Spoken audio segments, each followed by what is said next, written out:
Hello, this is Lady Boulay, and I hope you're having a lovely day. Thank you for your support. Thank you for subscribing to the channel. Thank you for your comments, and thank you for your thumbs up. Thank you for all you do to support the channel. And yes, we are commanded to love one another, whether we want to or not, or whether we agree with each other or not. Well, by now, everybody has heard about what happened over in London with Michael B. Jordan and Delroy Lindo when they were presenting an award at the BAFTA Awards. On the night of the BAFTA Awards, during a live segment, a man in the audience who has Tourette's syndrome involuntarily shouted the N-word. The moment happened while Michael B. Jordan and Delroy Lindo were on stage presenting. Because the show was being recorded for later broadcast, not aired live, the expectation was that the production team would edit out anything inappropriate before it reached the public. Immediately after the incident, Warner Brothers, the studio behind the film that the two black actors were promoting, raised the alarm. According to multiple reputable outlets, Warner Brothers staff contacted BAFTA representatives within minutes and asked that the slur be removed from the BBC broadcast. They were reportedly told that their concerns would be passed on to the BBC and the production team responsible for the edit. However, when the BBC broadcast aired later, the slur was still included. This led to public backlash, confusion, and questions about how such a moment made it through post-production. The BBC's response has been that they didn't know what was said in the moment.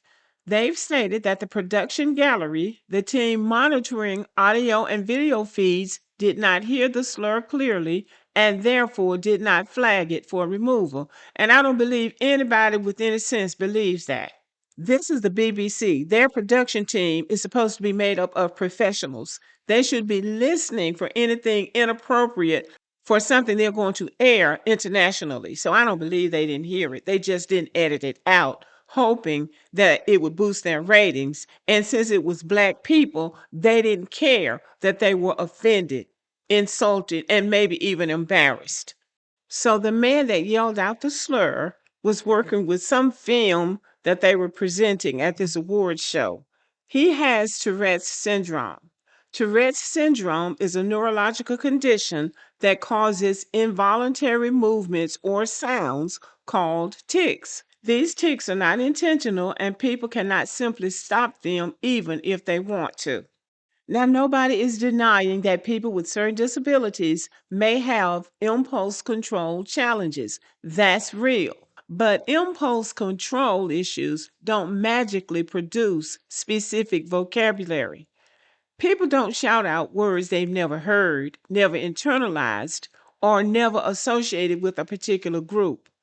The fact that that word, the most historically loaded anti-Black American slur, is what surfaced tells you something about the environment this person has been exposed to. It's not random and it's not neutral. It's not any word. It was that word. It's always Black people who are expected to absorb the blow, rationalize it, and move on when somebody like this man says something. And I'm not going to show his face because I don't want to torture y'all. Michael B. Jordan and Delroy Lindo handled it with dignity, and institutions relied on that. And this is the part that stings. Black people's composure becomes the shield that protects institutions from accountability.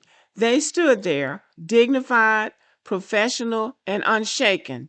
And BAFTA took 2 days to issue a lukewarm apology because they knew those men wouldn't explode, wouldn't storm off, wouldn't create a scene that forced immediate action. Black dignity is constantly weaponized as a buffer. The apology was slow and soft because the institution didn't feel urgency. If that slur had been directed at a white woman, a Jewish person, an LGBTQ person, a disabled person, the apology would have been immediate, forceful, and public. But anti Blackness, especially anti Black American slurs, is treated as unfortunate but understandable, contextual, complicated, not that deep, or just a misunderstanding. Black Americans are expected to be endlessly tolerant of disrespect that would be unthinkable toward anyone else. And we, Black Americans, are not overreacting when we say that of all the words this person could have yelled, it was the one that specifically targets Black Americans, and that is not a coincidence.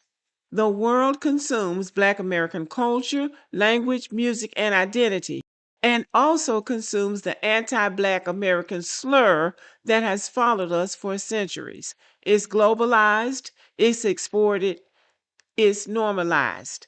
And it's not going to change until we change how we behave toward the people who do things like this. I don't know what the response is supposed to be towards this, but we need to come up with something. There's always something you can do.